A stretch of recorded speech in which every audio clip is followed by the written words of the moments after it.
घटना चक्र में आपका बहुत बहुत स्वागत है। सबसे पहले आज का एजेंडा। भारत विरोधी रैली में सिर्फ मुशर्रफ आलम गिरफ्तार। बड़ा सवाल, क्या कमजोर है जम्मू कश्मीर की सरकार? और दिल्ली वापस लौटने के बाद राहुल गांधी की पार्टी के वरिष्ठ नेताओं से मुलाकात। बड़ा सवाल, क्या अध्यक्ष बनने का रास्ता हुआ साफ? और सबसे पहले बात करते हैं जम्मू कश्मीर। जम्मू कश्मीर में भारत विरोधी जिस तरह की रैली पाकिस्तान के समर्थन में कई नेताओं ने किया, और वहाँ पे न सिर्फ उन्होंने रैली किया बल्कि लोगों को भारत के खिलाफ जिस तरह से उन्होंने नारेबाजी करवाई, जिस तरह से वहाँ भारत विरोधी काम करवाए, उसके बावजूद लगातार सुर्खियों में रहने के बावजूद भी सरकार के तरफ से जो गिरफ्तारी हुई सिर्फ मसरत आलम का, बाकी तमाम लोग अभी भी स्कॉट फ्री हैं। वो लोग खास करके जो इसको लीड कर रहे थे। बड़ा सवाल है कि क्या जम्मू कश्मीर में भारतीय जनता पार्टी और पीडीपी की जो सरकार है कमजोर सरकार है और वह स्थिति को नियंत्रित करने में असफल है, विफल हो रहा है। हमारे साथ है रमेश चंद्र रत्न जी हैं, भारतीय जनता पार्टी के नेता हैं। नीता मिश्रा जी कांग्रेस पार्टी के नेता हैं। डॉक्टर शकील साहब हैं, राजनीतिक विश्लेषक के तौर पर हमने उनको बुलाया है। साथ ही पुष्पन कुलश्रेष्ठ और जो वरिष्ठ पत्रकार हैं भूपेंद्र मानी है, वरिष्ठ पत्रकार हैं। रमेश जी, आपसे शुरुआत करते हैं। आपने भी वो तमाम स्लोगन देखे होंगे भारत विरोधी, वहाँ पे जो किए गए तमाम वो भी आपने देखे होंगे, टेलीविजन पे देखे होंगे। और जो गिरफ्तारी हुई है सिर्फ एक नेता मसरत आलम का, बाकी के खिलाफ मामला दर्ज है लेकिन गिरफ्तारी नहीं है, क्यों? एक तो यह है कि गिरफ्तारी जो भी पकड़ा गया वो गिरफ्तार होना स्वाभाविक, लेकिन इसका मतलब इन्वेस्टिगेशन अथॉरिटी जो है कि गिरफ्तार नहीं करेगी। मैंने पहले भी पिछले टाइम पे भी जम्मू कश्मीर को उस वक्त कहा था कि चाहे जम्मू कश्मीर की सरकार है चाहे भारत सरकार है, जीरो टॉलरेंस, चाहे अलगाववाद हो, आतंकवाद हो, भ्रष्टाचार हो, इस पर सरकारें बिल्कुल कटिबद्ध है, उसमें कोई भी कोताही नहीं बरती। कटिबद्धता नजर नहीं आ रही है। लेकिन नहीं, अब एक व्यक्ति का गिरफ्तार होने का आपने नहीं वो तस्वीरें देखी या नहीं देखी? नहीं, अभी मैंने नहीं देखी है। आपने वो तस्वीरें नहीं देखी जो 3 दिन से टेलीविजन पे चल रहा है? तस्वीरों के बारे में जो हालात है, मैं फिर आपसे कह रहा हूं कि जो भी इन्वॉल्वमेंट इनका जिनका भी होगा उसमें कोई वक्फा नहीं जाएगा किसी भी कॉस्ट पर। और दूसरा जो जिसका भी इन्वॉल्वमेंट हो उसमें होगा। नहीं,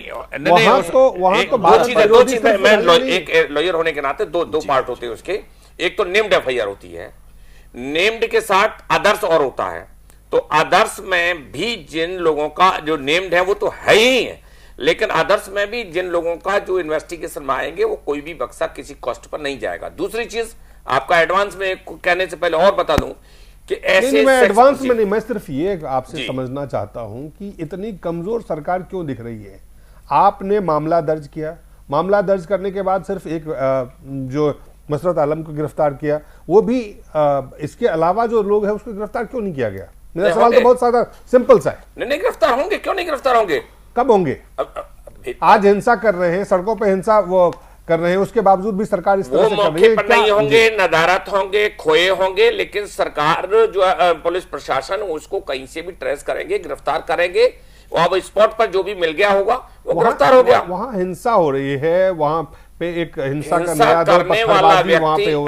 करने वाला व्यक्ति अभी उसके शब्द जो पिछले अभी क्लिपिंग चल रही थी जी कि प्रक्रिया का पालन होगा और झंडा नहीं फहराया गया जी, झंडा नहीं फहराया गया। वो अब जब कार्रवाई और मुस्तैदी से जब होने लगी तो प्रक्रिया करने लगे, इससे कोई लेना देना नहीं है, जो भी हुआ है गलत हुआ है, निंदनीय हुआ है, और भारत में रह करके ये किसी कॉस्ट पर सरकारें चाहे जम्मू की हो बिल्कुल बर्दाश्त नहीं होगा। जी, बर्दाश्त नहीं होगा, निश्चित नहीं होगा। जी, नीता मिश्रा जी। जी, देखिए पिछले लगभग 5 वर्ष में जब भी कांग्रेस की अलायंस के साथ या कांग्रेस ने जब भी वहां पे सत्ता में आई कांग्रेस पार्टी, चाहे वो पीडीपी के साथ रही हो चाहे एनसी के साथ रही हो, इस तरह के जो इस तरह की छवि रखने वाले जो भड़काऊ नेता हुर्रियत के, उनको लगातार सिक्योरिटी एक्ट के तहत जेल में रखा गया। तो सबसे प्रश्न पहला जो उठता है वो ये कि क्यों पीडीपी बीजेपी की सरकार आते ही इनको बाहर निकाला गया। दूसरी बात, जिस तरह का भड़काऊ इन्होंने कल भाषण मंडे को भाषण किया और जिस तरह से लोगों को भड़काया, आपका कहना है, मेरे जो भाई साहब आए हैं भाजपा से, इन्होंने ये इनका कहना है कि उन्होंने झंडे नहीं हाथ में पकड़े थे। मैंने तो गिलानी जी के स्वागत हो रहा है, मसर्रत जी वहां पर प्रेजेंट हैं, और अगर उन्होंने अपने हाथ में झंडे नहीं पकड़े, पर जितने भी उनके फॉलोअर्स उस समय वहां पर हैं, वो झंडा ले लेकर ऐसे ऐसे भड़काऊ स्लोगन्स लगा रहे हैं, पाकिस्तान का झंडा लहरा रहे हैं, तो आप ये कौन नहीं मानेगा कि किसकी अगुवाई में ये सब हुआ था। तीसरा प्रश्न, ऐसी क्या लाचारी है? देखिए, मैं इसको ना तो लाचारी समझती हूँ, मैं समझती हूँ ये टोटल फेलियर है, भाजपा का वहां पे टोटल फेलियर है। मुझे लगता है कि मुफ्ती जी तो शुरू से ही पाकिस्तान के फेवर की बातें करा करते थे, लेकिन आज ये मैं ये सोच इसको हैरत है मुझको कि ऐसे क्या कारण है कि आज भाजपा इतनी कमजोर महसूस कर रही है अपने आप को वहां पर। और केवल मुझे अब ऐसा लगता है कि केवल कश्मीर के ही लोगों को नहीं, बल्कि पूरे देश को भाजपा ने अब पूरी तरह से धोखा दिया है। नीता जी, ये गलतफहमी है। मैं उसका अलगाववाद का या समर्थक नहीं हूं, मैं उसकी घोर निंदा करता हूं और कटिबद्धता के साथ मुस्तैदी के साथ कार्रवाई होगी। दूसरी चीज, ये फेलियर जो सरकार होने वाली, ये गलतफहमी का शिकार हो, फेलियर तो आप हो गए हो। आपके हालत जो है किस तरह से, जो ये आपकी देन है, अलगाववाद, आतंकवाद, भ्रष्टाचार आपकी देन है। ये बताइए, ये भारतीय जनता पार्टी का आज जो है अंतर्राष्ट्रीय क्षितिज पर जो बुलंदगी के साथ जो है वो दायरा, वो आप लोगों के पीरियड का सब कुछ हालत मालूम है। तो इसलिए ये कहना, और दूसरा अलगाववाद के लिए मैं समर्थक न था, न हूं, न सरकार है, न बीजेपी है, न ही कोई मतलब ही नहीं है। जैसा घिनौना कृत्य किया है, जिस देश में बर्दाश्त नहीं होगा उनका, वो देश। नीता जी रमेश जी, आपके पार्टी ने लगाती, धाराएं प्रोसिक्यूशन लगाता है, जो कुछ लगातार हम देख रहे हैं। रमेश जी, नीता जी, रमेश जी, आपके पास हम लौटते हैं, क्या करते हैं, आपके पास हम लौटते हैं, आपके पास हम लौट के आएंगे। पुष्पेंद्र, जो कुछ हो रहा है लगातार देख रहे हैं, जब से बीजेपी और पीडीपी की सरकार बनी है, जो अगर घटनाक्रम हम देखें वहां पे जो कुछ हो रहा है, आपको लगता है कहीं चीजें जो है सही हाथों में, या सरकार जो है वह कमजोर है, विफल साबित हो रही है? चाहे मजबूरी, सियासी मजबूरी करें, चाहे कोई भी कारण आप दे, लेकिन ऑल इज नॉट वेल, चीजें वहां दुरुस्त नहीं हो रही है। चीजें रदर अगर देखें तो चीजें, स्थिति ज्यादा खतरनाक बनते नजर आ रहे हैं। देखिए, ये बात तो ईमानदारी से कहनी चाहिए, खासतौर से बीजेपी को कहनी चाहिए ये बात।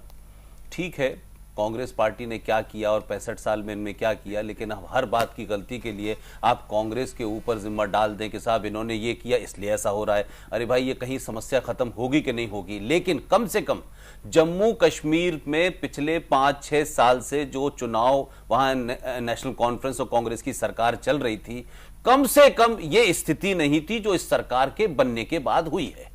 सवाल यह है कि जम्मू कश्मीर के मुख्यमंत्री के जो जितने भी क्रेडेंशियल्स हैं वो पहले से शक के दायरे में हैं, और उनकी ओपन नीति है सेल्फ रूल का, वो समर्थन करते रहे हैं।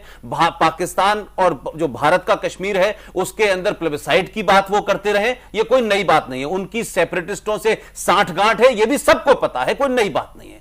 सवाल यह है कि कांग्रेस पार्टी ने क्या किया या नहीं किया, मुझे उसमें नहीं जाना है। 2010 में ये जो मसर्रत आलम लाम का जो दंगाई है वहां, इस आदमी को पकड़ा गया 4 महीने की रेड के बाद। 4 महीने तक उस पुलिस ने इसका पीछा किया, 50 जगह छापे मारे गए, तब यह आदमी पकड़ा गया। और जिन 6 लोगों ने इसको पकड़ा पुलिस वालों, उसका प्रमोशन भी किया गया। और इस आदमी के 2010 में एक बड़ी रैली की गई, और उस रैली के अंदर पाकिस्तान के समर्थन में, भारत के विरोध में नारे लगाए गए। मैं तमाम बातें, आप कुछ भी कह लीजिए कांग्रेस के बारे में, लेकिन उसी कांग्रेस ने जब पत्थरबाजी वहां हुई और कोई 120 लोग मरे, इस आदमी को पकड़ा, जेल में डाला। यह बात अलग हो सकती है कि सेडिशन का मामला भी उसमें था, उसमें देशद्रोह का भी मामला था, उसमें मर्डर का भी मामला था, और उसमें धारा क्रिमिनल कॉन्स्पिरेसी का भी था।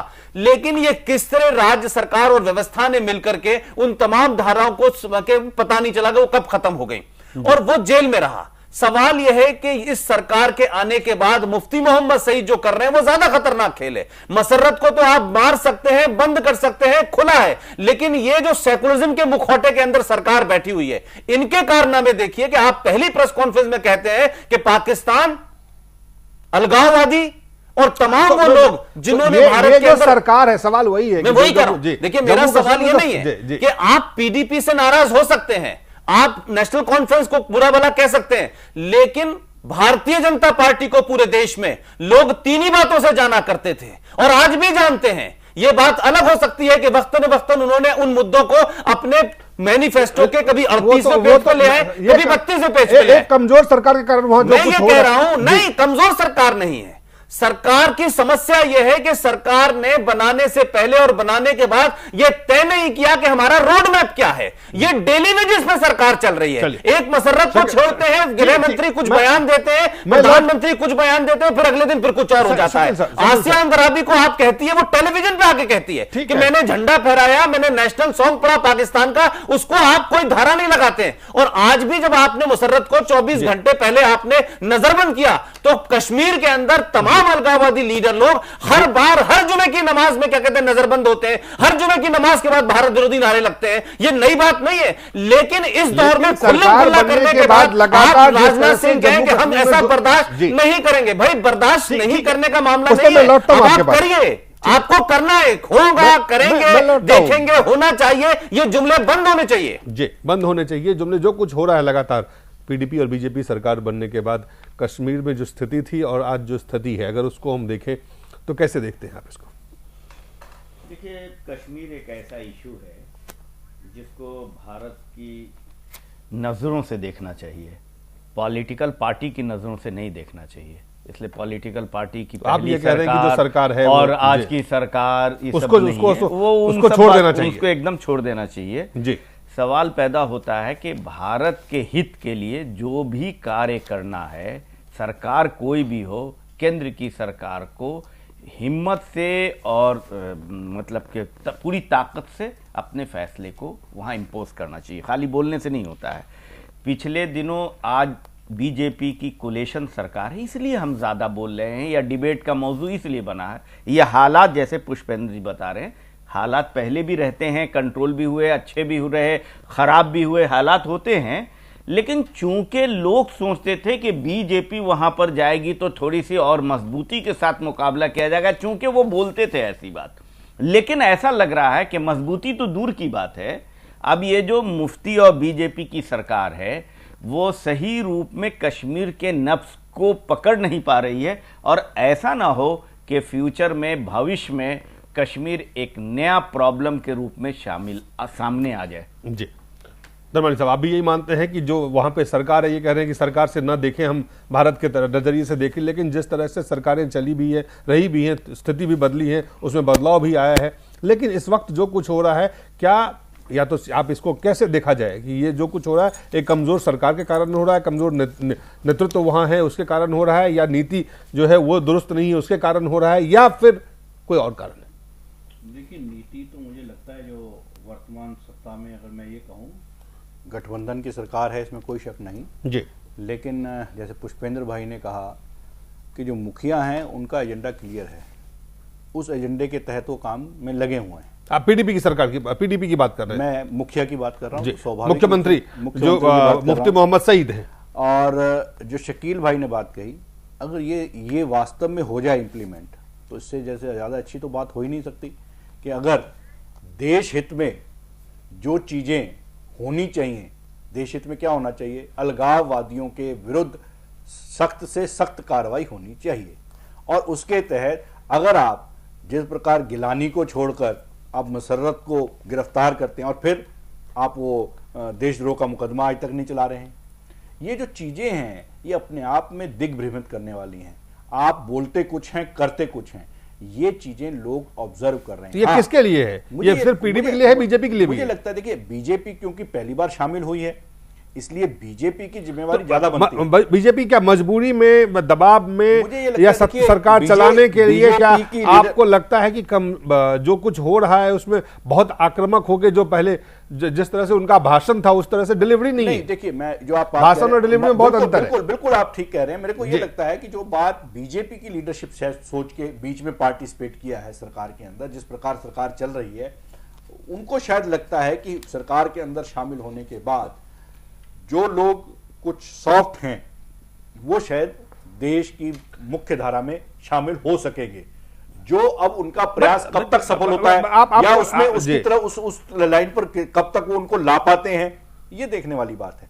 पर मुझे ये लगता है कि अभी तक का जो चित्र है, जब से सरकार बनी है, ऐसा कुछ भी नहीं नजर आया है कि वो अपने एजेंडे को थोड़ा सा भी इंप्लीमेंट करवा पाए हों देश हित में। अभी तक तो चीजें बढ़ी ही हैं, बढ़ी है और उसका ठीक विपरीत परिणाम देखने को मिल रहा है। विपरीत परिणाम। छोटा सा ब्रेक लेते हैं, ब्रेक के बाद जल्द वापस लौटते हैं और रमेश जी से पूछेंगे कि क्या आखिर ऐसी क्या मजबूरी है भारतीय जनता पार्टी की, सरकार चलाना इतना जरूरी क्यों है। छोटे से ब्रेक के बाद।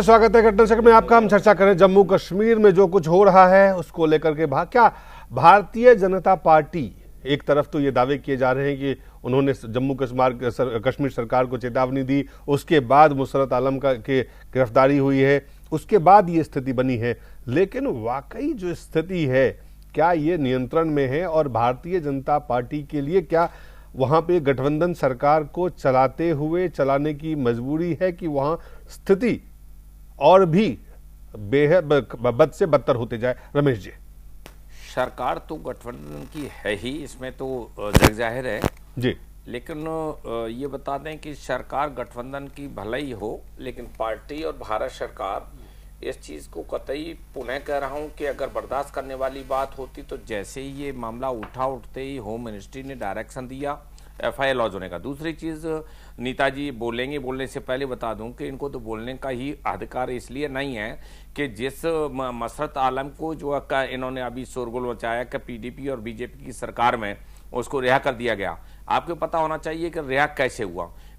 जो ट्रायल इन्हीं के पीरियड में हुआ और ट्रायल होने पर रिलीज आदमी जब ही होगा जब प्रोसिक्यूशन की साइड को बदल देंगे। हम चाहते हैं जरा फोकस होके आप क्या मजबूरी क्या है जम्मू कश्मीर सरकार की, आप ऐसी सरकार क्यों चलाना चाहते हैं जहां देशद्रोही जो है इस तरह से भारत विरोधी काम खुला करे। बात वही कह रहा हूं, देशद्रोही इन्वेस्टिगेशन के पार्ट में मैं आपको पुनः आपके चैनल से बड़ा स्पष्ट शब्दों में कह देना चाह रहा हूं, देशद्रोही जो भी इन्वेस्टिगेशन का पार्ट है वो लगेगा, देशद्रोही का भी चलेगा। और इनके पीरियड में ये सारा देशद्रोही जो सेक्शंस थे वो सारा जो सबसाइड किए और जो इन्वेस्टिगेशन में हटाए गए और रिलीज होकर के आया, लेकिन यहां नहीं होगा। यहाँ मीरवैज फारूक जो आज वहां अभी तो लगाया ही भी नहीं गया है, जो उन्होंने विरोध प्रदर्शन किया है उसके बाद उन्होंने क्या कहा वो आपको हम दिखाते हैं। This is most unfortunate, and there is no talk about violations of Jammu and Kashmir. Even I appeal to the Indian media.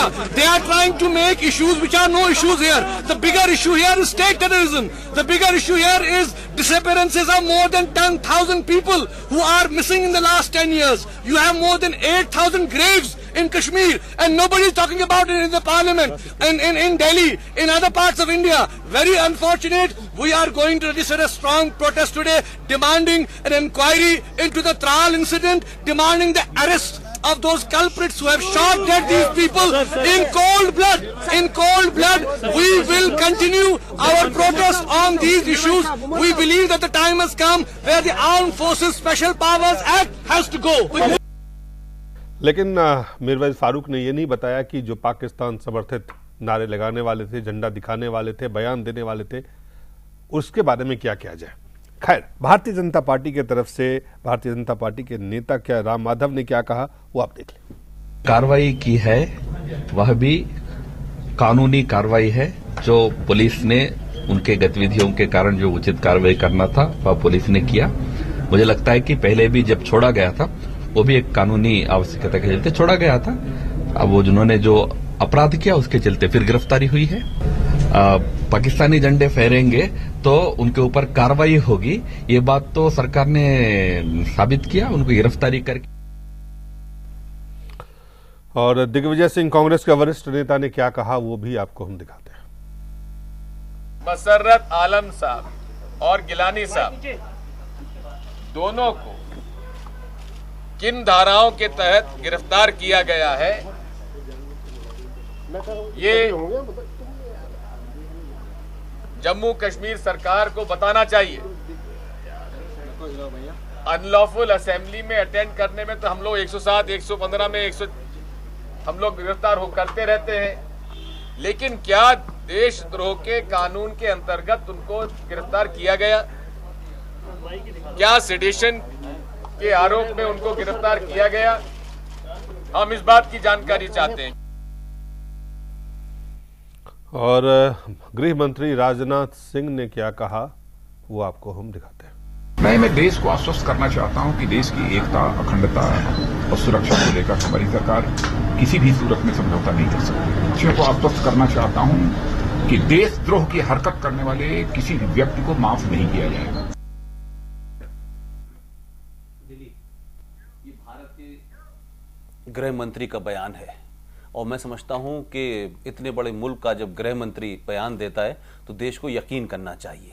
लेकिन सवाल यह है कि देश के गृह मंत्री के इस बयान पर यकीन इसलिए नहीं हो रहा है कि आपकी जानकारी के लिए मसर्रत के ऊपर जो एफआईआर की गई है उस एफआईआर को under section 13 unlawful activities prevention act धारा 120B, 147, 341, 336, 427 इसके तहत हुआ है। इसमें सेडिशन का मामला नहीं है, इसमें देश के खिलाफ बगावत करने का मामला नहीं है, इसके खिलाफ देश के खिलाफ जंग छेड़ने का मामला नहीं है, इसमें देश के खिलाफ लोगों को भड़काने का मामला नहीं है, झंडा और नहीं झंडा नहीं है, और यह भी नहीं है कहीं भीड़ का मामला हो। टेलीविजन पे बयान दिया जा रहा है बड़े फख्र के साथ कि यह डिस्प्यूटेड टेरिटरी है और हम पाकिस्तान बनाना चाहते हैं कश्मीर को। सवाल यह है कि गृह मंत्री के बयान देने में और जमीन पे जो बात हो उसमें फर्क है। दूसरी बड़ी बात, जम्मू कश्मीर के अंदर गृह मंत्री वहां के मुख्यमंत्री के पास, लेकिन गृह मंत्री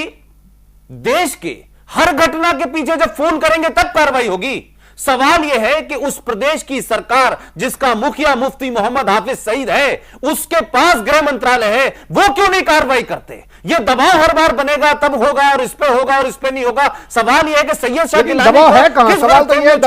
सवाल तो ये भी है कि दबाव कहां है, और दबाव है तो वो धाराएं जिस बारे में वो कह रहे हैं, इसीलिए मैंने कह रहे हैं कि किसी भी देशद्रोही ऐसे तत्वों को बर्दाश्त नहीं किया जाएगा। रमेश जी, एक तरफ ये दावे हैं, दूसरी तरफ इसलिए मैं कह रहा हूं, देखिए ये पार्टी अपने पुराने रिकॉर्ड को बजा रही है और उस रिकॉर्ड से लोगों को लगता है कि ये देश के मामले पे सब कुछ कर देगी।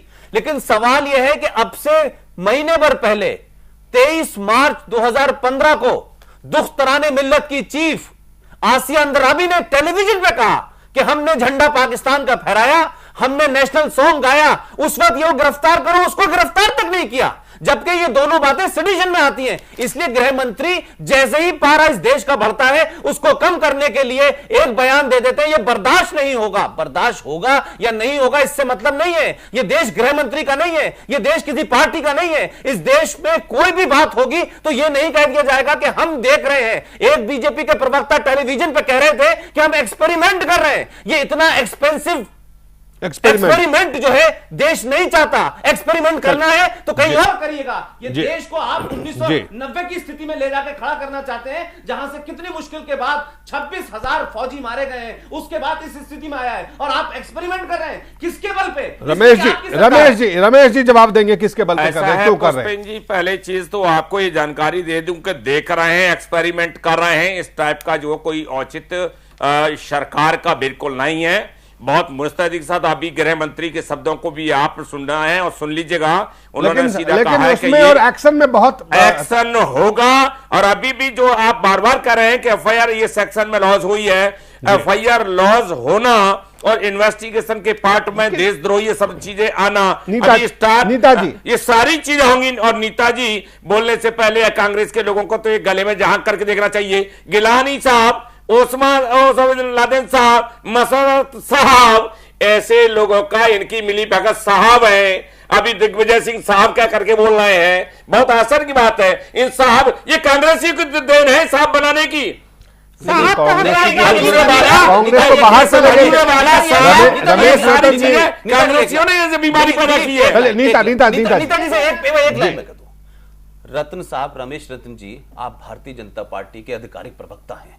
आप इस चैनल पे ये बता सकते हैं, कह सकते हैं, आश्वस्त कर सकते हैं देश को कि मुसर्रत के ऊपर और सैयद शाह गिलानी के ऊपर देशद्रोह की धारा लगेगी, क्योंकि सब कुछ सामने साक्ष्य है। आप लगेगी और वो गिरफ्तार होगा। इन आधारों में ये कह सकते हैं आप देश के गृह मंत्री ने तो कह दिया, आप कह सकते हैं ये बात। देखो, ऐसा है कि मैं प्रोसिक्यूशन का पार्ट नहीं हूं, पार्टी का एक अलग सिस्टम है। लेकिन एक और चीज बता दूं कि भारत सरकार और स्टेट की सरकार, उनका कोऑर्डिनेशन है। लेकिन क्योंकि कटिबद्धता के साथ पहले भी बोला और फिर बोल रहा हूं कि ये निश्चित कतई जीरो टॉलरेंस है, कतई लगेगा कि नहीं लगेगा।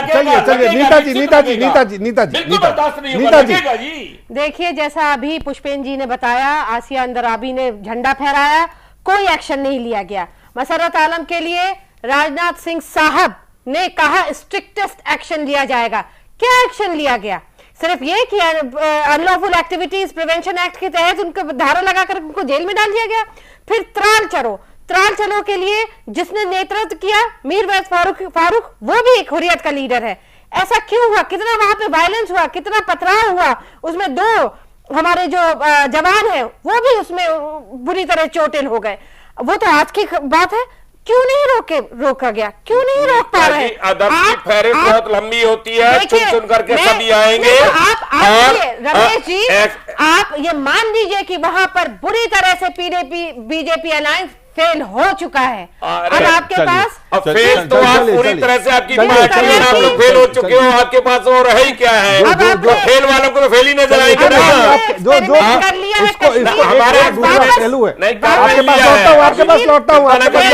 कांग्रेस ही आएगी। अब नीता जी आपके पास लौटता हूँ, रमेश जी आपके पास लौटता हूँ। इस बीच में शकील साहब, दो है, ये क्या गठबंधन की सरकार की मजबूरी है या आपको लगता है कि पीडीपी का जो स्वाभाविक स्वरूप है, जो छवि बनी आप सरकार बनने के बाद, वहां पाकिस्तान को, अलगाववादी को, आतंकवादी को जब आप बधाई देंगे, उनको आप कहेंगे उनके कारण हुआ है, तो ऐसे मनोबल, ऐसे तत्व जो है वो जाहिर है उनका हौसला बढ़ेगा। देखिए, ये पीडीपी के लिए हम इसको इल्जाम क्यों लगाएं?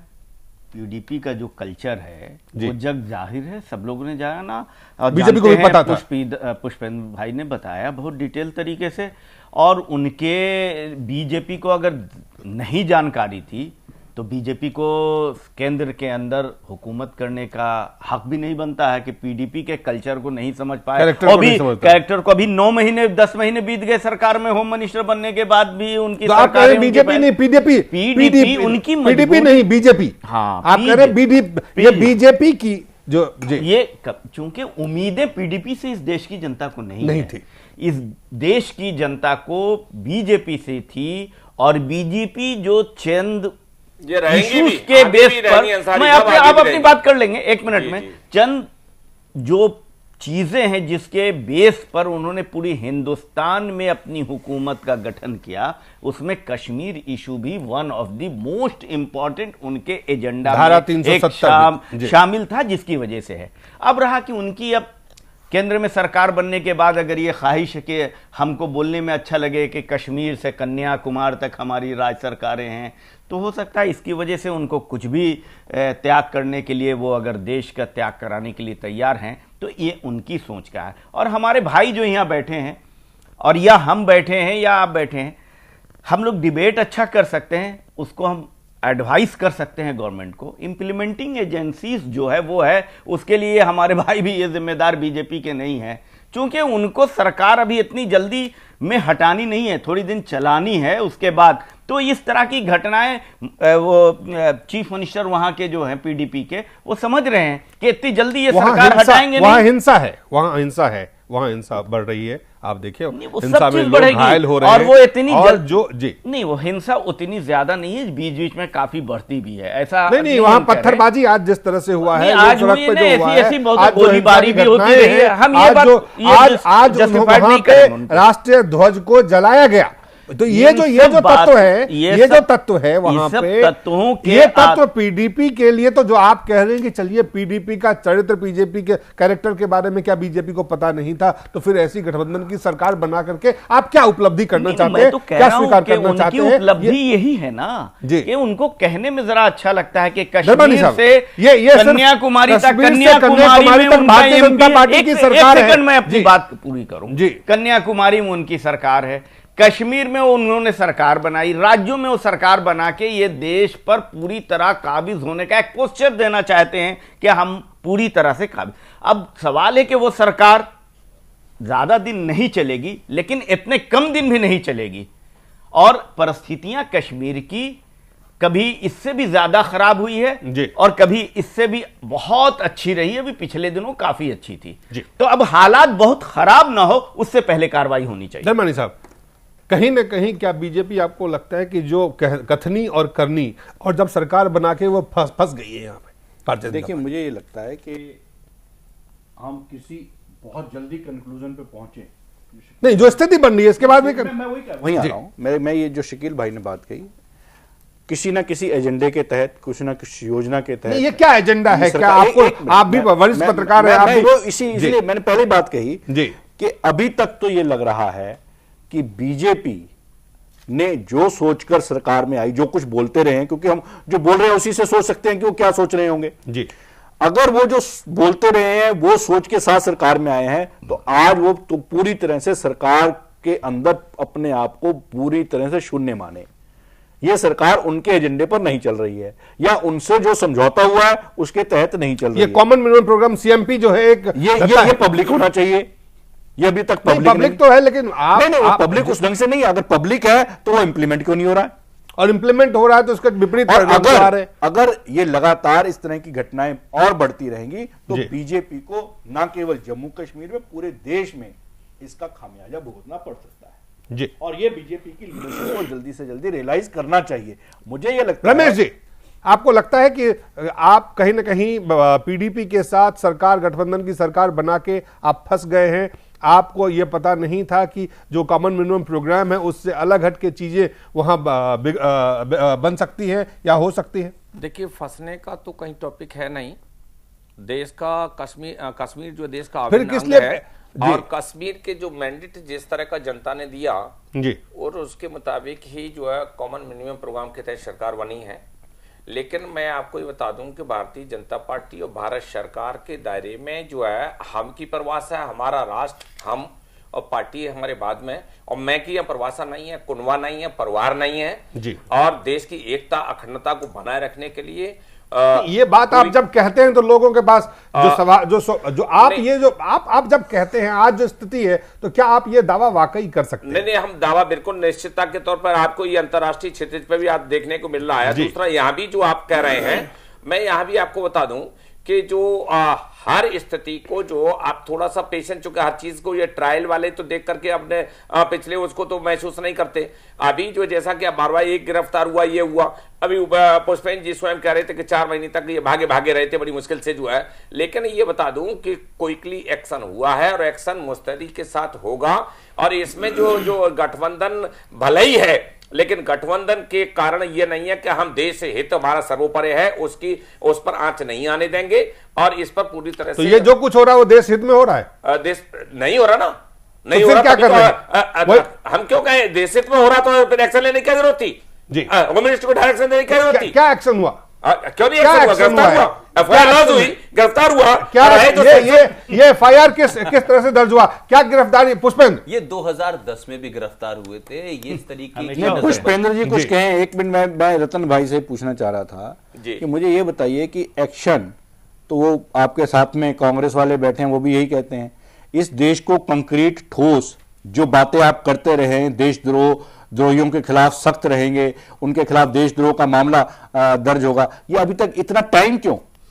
इतना टाइम क्यों लग रहा है? नहीं, क्यों नहीं लागू हो रहा है? फिर मैं आपके माध्यम से आज फिर कह देना चाह रहा हूं, टाइम शब्द नहीं है। और जिस तरह से जनता इंतजार कर रही है और आप लोगों का भी डिबेट पे जो चीज आप कह रहे हैं, ये बिल्कुल अभी आपको अभी 2 दिन पहले भी मैं करके गया था कि आप इस चीज में कतई कोई गुंजाइश नहीं मिलेगी। और फिर देख लीजिएगा इन्वेस्टिगेशन के पार्ट को या FIR के पार्ट को जो कुछ हो रहा है वो आपके दावों के बिल्कुल विपरीत है। पुष्पेंद्र, लास्ट वर्ड, हमें ब्रेक पे जाना है। देखिए 2-3 चीजें हैं जो बात बहुत कम शब्दों में जो हमारे रमेश भाई कह रहे हैं, मैं ये कह रहा हूं कि ये जो CMP बना है दिलीप, जो दिल्ली में बताया गया है वो कुछ और है और जो जम्मू में है वो कुछ और है। सब जानते हैं कि मुफ्ती साहब को 46 जो वैली की सीटें हैं जहां 97.7% मुसलमान है, वहां उनको मात्र 28 सीटें मिली हैं और इनको 37 जम्मू जो बहुल हिंदू एरिया है उसमें 25 सीटें मिली हैं। उनका एजेंडा यह नहीं है कि बाहर से पीड़ित लोगों को क्या दिया जाए, सड़क बनाई जाए, स्कूल बनाए जाए,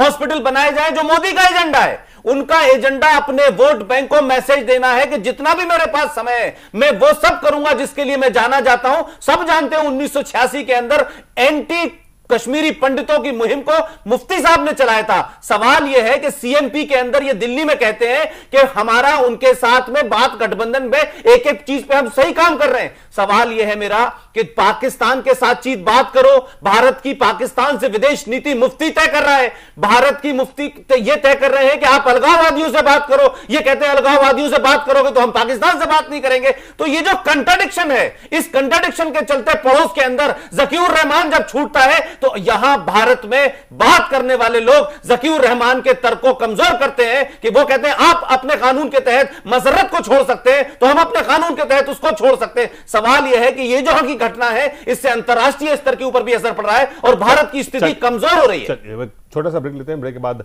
वापस लौटते हैं और जानने का प्रयास करते हैं कि क्या राहुल गांधी कांग्रेस के अध्यक्ष बन सकते हैं, बनने वाले हैं या बन पाएंगे। एक छोटे से ब्रेक के बाद।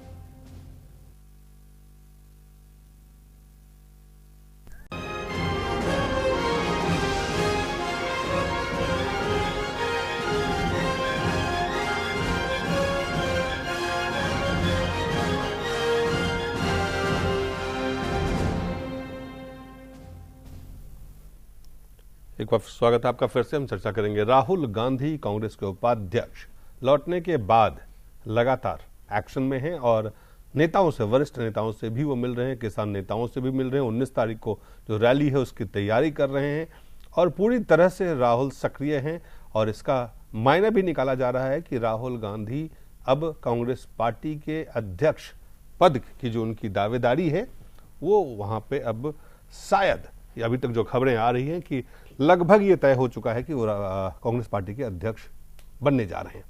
लेकिन सबसे पहले आपको हम दिखाते हैं दिग्विजय सिंह ने आज वरिष्ठ नेताओं की जो बातचीत हुई उनसे, उसके बाद उन्होंने क्या कहा। जो NDA सरकार में और भारतीय जनता पार्टी सरकार में किसानों का भूमि अधिग्रहण अधिनियम के अध्यादेश के माध्यम से हक छीना जा रहा है, उनकी जमीन जबरदस्ती ली जा रही है, किसानों में रोष है, किसानों की फसलें खराब हुई हैं, सर्वे बराबर हो नहीं रहा है, मुआवजा बंट नहीं रहा है, राष्ट्रीय आपदा घोषित नहीं की गई है, खाद समय पर नहीं मिल पाया, मिनिमम सपोर्ट प्राइस ऑपरेशन सही ढंग से नहीं हो पाए, राज्य सरकारों का बोनस देने का हक छीन लिया गया। इन सब बातों को लेकर ये रैली आयोजित की जा रही है, जिसे कि कांग्रेस के माननीय उपाध्यक्ष राहुल गांधी जी और कांग्रेस पार्टी की अध्यक्ष श्रीमती सोनिया गांधी जी संबोधित करेंगे। शकील साहब, लगभग एक तो तैयारी है 19 तारीख की रैली की तैयारी के बारे में जान, लेकिन जो खबरें हैं कि जो खास करके कैप्टन अमरिंदर सिंह ने जो इंटरव्यू दिया शीला दीक्षित के बयान के बाद, संदीप दीक्षित के बयान के बाद, ये माना जा रहा था कि ये चाहते, एक वर्ग है पार्टी में जो लोग ये चाहते हैं कि सोनिया गांधी अध्यक्ष बना रहें और राहुल गांधी पार्टी के लिए काम करते रहे। उन्होंने कुछ लोग ये भी मानते हैं कि उसमें प्रियंका गांधी भी आए, लेकिन कुल मिलाकर के आपको लगता है कि राहुल गांधी के अध्यक्ष बनने का अब रास्ता जो है साफ हो रहा है? देखिए, ये डिबेट पर हम पहले भी कई बार कह चुके हैं, ये डिबेट का विषय नहीं है। नहीं, ये विषय का हम नहीं कहा, ये विषय पर मैंने कहा है जी कि राहुल गांधी को बनने के लिए, जो अध्यक्ष पद बनने के लिए जी कोई बहुत महत्व नहीं रखता है। जब वो इच्छा व्यक्त कर लेंगे वो हो जाएंगे। लेकिन जब विरोध हो रहा है पार्टी लेकिन में, जब कैप्टन अमरिंदर सिंह जैसे लोग, परिस्थितियां जो है ना, मैं एक बात बता रहा हूं कि राहुल गांधी 54 दिन के बाद लौट के आए हैं, 56 दिन के बाद, 56 जो चलिए 59 जो भी है, हाँ 2 महीने के बाद लगभग लौट के आए। वो कई प्लानिंग करके आए हैं। इंटरनल जो यहाँ पर 2 तरह की बातें आई हैं, एक तो ये अध्यक्ष बनना चाहते हैं, या दूसरा प्रॉब्लम ये है कि पार्टी की फुल कमांड और उसमें कुछ बड़े लीडर को हटाया जाए। ये जो पेपर्स में और टीवी पर डिबेट ये है, और तीसरा ये है कि घर के अंदर के मसले हैं। तो ये तीनों चीजों में एक बात बहुत चीज है कि अगर ये सवाल था उनके अध्यक्ष बनने का, तो पार्टी इलेक्शन का प्रोसेस चल रहा है, वो जब खत्म होगा वो अध्यक्ष निर्वाचित हो जाएंगे। वो बिल्कुल बिल्कुल बताया जा रहा है कि मसला ये था कि उस प्रोसेस के पहले ही बनेंगे कि नहीं बनेंगे। तो ये अभी जो मामला है, अध्यक्ष बनना उनके हाथ में पूरी कांग्रेस की बागडोर है। अभी देखिए दिग्विजय सिंह का बयान आया ना, कांग्रेस प्रेसिडेंट का नाम उन्होंने सेकंड लिया, फर्स्ट राहुल गांधी का नाम लिया, वाइस प्रेसिडेंट का लिया। तो एक इंडिकेशन है कि उनके पास पूरी ताकत है। अब बुजुर्ग लीडर ये चाहते हैं कि राहुल गांधी भी पार्टी के अध्यक्ष के रूप में एस्टैब्लिश हो, सोनिया गांधी की अभी जो उपयोगिता है उसको बरकरार रखा जाए। तो ये विरोधाभास कोई बहुत बड़ा नहीं है। लेकिन जो सवाल उठा रहे थे कैप्टन अमरिंदर सिंह की, पहले उनको अभी देश भ्रमण करना चाहिए, अभी वो मैच्योर नहीं हुए हैं, मैच्योरिटी के बाद ये पद लेना चाहिए। ये तो कह सकते हैं कैप्टन अमरिंदर सिंह को जब chief minister Rahul Gandhi declare करते थे तो उस वक्त नहीं कहते थे कि कांग्रेस आला कमान उनको डिक्लेयर करे। जब शीला दीक्षित और उनके संदीप दीक्षित तो पार्टी में विरोध है। आप ये मानते हैं पार्टी में विरोध है? एक नेचुरल है। कुछ लोग, जो राहुल गांधी का इशू है कि यंग फोर्स को लाना है, तो नेचुरल है कि कुछ लोगों को अलग होना पड़ेगा। और ये पहले भी हुआ है। आपको लगता है ये वो लोग जो हाशिए पे जा सकते हैं? हाँ, उनके कई बार। लेकिन संदीप दीक्षित उसमें से नहीं है। संदीप दीक्षित युवा नेता है, लेकिन अब जो भी है वो प्रोसेस पहले भी कभी होता रहा है। 67 में हुआ है, 71 में हुआ है, 77 में हुआ है, और अभी हो रहा है। तो इसमें जो लोग सबसे ज्यादा फायदा राहुल गांधी से उठा चुके हैं, अब उनका बयान देना कुछ ठीक नहीं लगता। कुछ ठीक नहीं लगता है। अनीता जी, विरोध है पार्टी में अंदर? देखिए, विरोध तो मैं नहीं कहूंगी, ये है कि अपना अपना मत रखते हैं लोग। और कुछ, अब ये तो एक आम बात है कि जो भी पुरानी जनरेशन होती है, थोड़े बुजुर्ग जो होते हैं, तो एक उनका सोच, थोड़ा उनका जो विचार है वो नए लोगों से थोड़ा भिन्न होता है। आपको लगता है कि इस साल जो स्थिति अब राहुल गांधी अध्यक्ष पद संभालने जा रहे हैं, उसमें कोई समस्या नहीं है? देखिए, अध्यक्ष पद संभालने जा रहे हैं या नहीं जा रहे हैं, इस पर अभी कोई निर्णय तो लिया नहीं गया है। ये तो अभी अपनी प्रक्रिया है जो पूरी होएगी, समय लगेगा, तब फिर पता लगेगा कि अध्यक्ष कौन है। अभी तो जो वर्तमान की स्थिति है उसमें तो अध्यक्ष जी सोनिया जी है। वर्तमान की स्थिति है, लेकिन जो सवाल उठाए जा रहे हैं उनके अध्यक्ष बनने पे, अगर वर्तमान की स्थिति में फिर सवाल क्यों उठ रहे हैं? सवाल ये भी है। इसका मतलब प्रक्रिया अंडरवे है, लोग जानते हैं कि ये होने वाला है, इसलिए कुछ लोग विरोध भी कर रहे हैं।